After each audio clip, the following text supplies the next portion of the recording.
Oi, eu sou o Vitor, esse é o Penso Logo Assisto e esse é o primeiro vídeo da série sobre inferências, esse sendo o vídeo sobre inferências dedutivas ou dedução.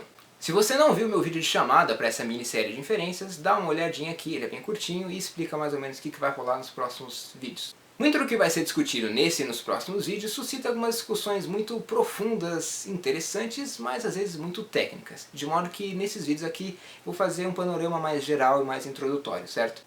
E fiquem ligados porque no final desse vídeo eu tenho um desafio para vocês, tá bom? Bom, como eu falei na chamada da série, quando a gente trata aqui das inferências, dos processos de raciocínio inferencial, a gente não está preocupado com o que está acontecendo na mente quando a gente faz esse tipo de processo, mas sim no que tem de lógico envolvido aí. E muitas vezes nessa série aqui eu vou tratar desses raciocínios inferenciais em termos de argumentos. Porque, de certa forma, fazer inferências anda lado a lado com a atividade de dar bons argumentos em favor de certa posição. Então vai ser meio que inevitável fazer uma pequena introdução sobre argumentos e coisas envolvidas com argumentos, como premissas e etc. Só que inferências não são exatamente idênticas a argumentos. O argumento está ligado a uma certa ideia de convencimento, ou seja, você dar boas razões que convençam alguém de certa posição. A inferência é um pouco mais fria quanto a isso. Um exemplo: a grama é verde, logo chove ou não chove. Essa é uma inferência válida. O que isso significa a gente vai ver mais pra frente. Mas ninguém daria isso como um argumento, porque é totalmente inócuo. Eu vou começar definindo o argumento, dando uma definição que serve para os nossos propósitos desse vídeo, certo? Um argumento é um conjunto não vazio e finito de sentenças, onde alguma é a conclusão e outras são premissas, de modo que se pretende que as premissas baseiem a conclusão, ou ofereçam razões para a conclusão. Para entender melhor, premissas seriam coisas que a gente assume, seja por hipótese, por especulação ou porque a gente acredita que serão fatos, e que dariam um fundamento à conclusão, que é aquilo que a gente quer concluir. Isso é importante notar, não existe argumento sem uma conclusão. Quando a gente tem algo do tipo x, y, logo z, aquilo que vem antes do logo são as premissas, no caso x e y, e o que vem depois do logo é a conclusão, no caso z. Existe uma certa controvérsia sobre o que constitui um argumento, se são sentenças ou se são coisas como proposições, por exemplo. Mas nesse vídeo aqui eu vou ficar com sentenças, em grande parte porque proposição é um conceito mais complicado que renderia um vídeo por si só. Mas pode ficar tranquilo que essa discussão não vai trazer grandes diferenças para os propósitos desse vídeo aqui não. De qualquer modo, não é qualquer sentença que pode constituir um argumento. Só as chamadas sentenças declarativas é que podem. Essas são sentenças que tratam de algum estado das coisas do mundo, ou se você entende o que isso significa, que elas expressam proposições. E o que é o mais importante de tudo isso, são aquelas que podem ser verdadeiras ou falsas. Assim, sentenças como fecha a porta ou puxa, que pena, não podem constituir argumentos porque elas não são sentenças declarativas, elas não podem nem ser verdadeiras ou falsas. Ao passo que sentenças como o gato subiu no muro e algumas pessoas têm olhos de duas cores diferentes, podem sim constituir argumentos porque podem ser verdadeiras ou falsas, são sentenças declarativas. Bom, finalmente, dito tudo isso, vamos para a dedução. Uma dedução, se a gente for falar em termos de argumentos dedutivos, é um argumento onde se pretende que a conclusão se siga como consequência lógica das premissas. Eu não vou dar uma definição de consequência lógica aqui, mas se tudo der certo vocês vão entender mais ou menos o que isso significa. Vamos olhar para alguns exemplos. O primeiro é o exemplo mais clichê da história da filosofia. É um argumento mais ou menos assim: todo homem é mortal. Sócrates é um homem, logo Sócrates é mortal. O segundo: se está chovendo, então meu quintal está ficando molhado. Meu quintal está ficando molhado, logo está chovendo. Terceiro: todo gato é mamífero. Miau é mamífero, logo miau é um gato. E por último, quarto: todas as pessoas que fumam têm câncer. Todas as pessoas fumam, logo todas as pessoas têm câncer. Bom, como deu pra ver, alguns argumentos aí parecem bons, parecem fazer todo sentido e outros nem tanto. O clichêzão de Sócrates parece fazer todo sentido, realmente a conclusão se segue da premissa e tal. Mas e aquele do quintal lá, por exemplo? Bom, tem algo de errado com ele, né? O argumento só diz que se está chovendo, então meu quintal está ficando molhado. Não dá pra concluir do fato de meu quintal estar ficando molhado que está chovendo. Afinal de contas, ele poderia estar se molhando por outro motivo, sei lá, meu vizinho está jogando água por cima do muro.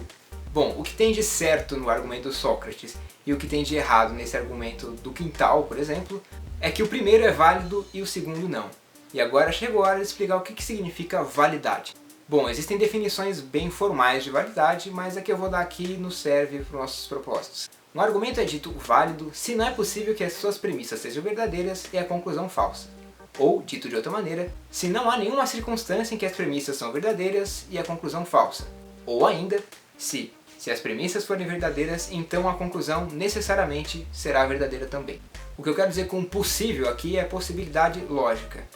Tem uma série de discussões sobre o que isso pode significar, mas uma coisa que pode ajudar a gente para esses casos aqui é pensar o seguinte: se algo é concebível, então é logicamente possível, tá certo? Então se você consegue conceber alguma situação, aquela situação é logicamente possível. Isso vai servir para os nossos propósitos. A grande sacada que Aristóteles teve é a de que para um argumento ser válido ou não, não importa o conteúdo, mas sim a forma do argumento. Assim a gente evita ter que analisar cada argumento caso a caso e é possível determinar coisas mais gerais que valem para todos os argumentos daquela mesma forma. Vamos dar uma olhada no argumento 3, o argumento do miau. Esse argumento é inválido. E para constatar isso, basta que a gente veja que é possível que as premissas sejam verdadeiras e a conclusão falsa. Miau poderia ser o nome de uma foca, por exemplo. Aí as premissas estariam verdadeiras e a conclusão, obviamente, falsa. Mas mesmo que miau seja um gato, esse argumento continua inválido, porque não dá pra gente inferir de algo ser mamífero que esse algo é um gato. Porque é possível, como de fato é, que existam coisas que são mamíferos e que não sejam gatos. Mas veja que o motivo desse argumento ser inválido não tem nada a ver com a gente estar falando de gato e mamífero. Ele é inválido por causa da forma dele, que é essa aqui, onde as letras maiúsculas são classes, como animal, mamífero, etc. E a letra minúscula é o nome de alguma coisa em particular. Para qualquer substituição que eu faça seguindo essas regras aí para essas coisas, esse argumento continua sendo inválido. Como fica óbvio em algum exemplo estapafúrdio do tipo: todo carro é uma máquina, meu computador é uma máquina, logo meu computador é um carro. É essencial notar que não importa para a validade do argumento se as premissas ou a conclusão são de fato verdadeiras, mas simplesmente que se elas fossem verdadeiras ou se elas forem verdadeiras, então a conclusão tem que ser verdadeira também. Pode até ser o caso de todas as premissas serem de fato verdadeiras e a conclusão também, e o argumento continuar sendo inválido. Afinal, se ele fosse válido, teria que ser possível mostrar que, se as premissas são verdadeiras, então a conclusão tem que necessariamente ser verdadeira, não só por uma questão de coincidência ou algo assim.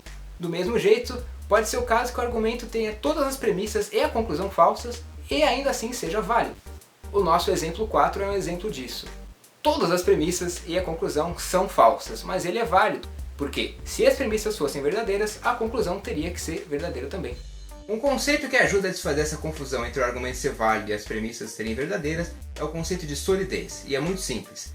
Um argumento é dito sólido quando ele é válido e as premissas são verdadeiras, e por consequência a conclusão também é verdadeira. Se a gente for olhar os nossos exemplos de argumentos, o primeiro e o quarto são ambos válidos, mas só o primeiro é sólido. A lógica não se ocupa de saber se as premissas ou a conclusão são de fato verdadeiras ou não. Isso a gente descobre pela experiência, através das ciências, pelo raciocínio, etc. Quando se ocupa de argumentos e inferências, a lógica trata de aspectos relativos às suas formas, às suas estruturas. A dedução é a inferência mais estudada e sobre a qual a gente tem mais desenvolvimentos.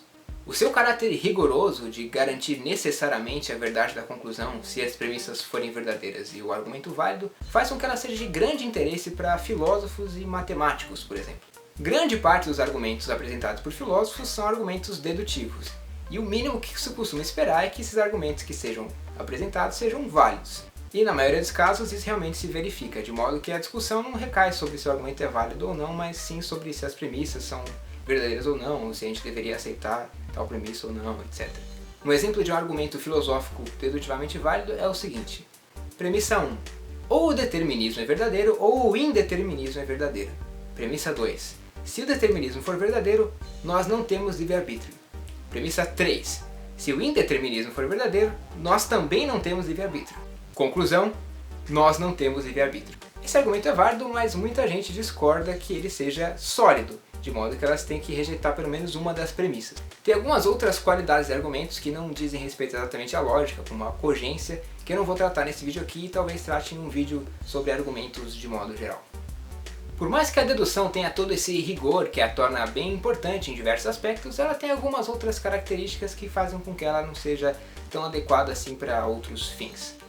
Por exemplo, costuma-se dizer que a dedução é não ampliativa. Isso é, ela não traz na conclusão nenhuma informação nova que amplie o conhecimento que a gente já tinha com as premissas. O que está na conclusão já estaria de certa forma contido nas premissas, mesmo que a gente não se dê conta disso muitas vezes.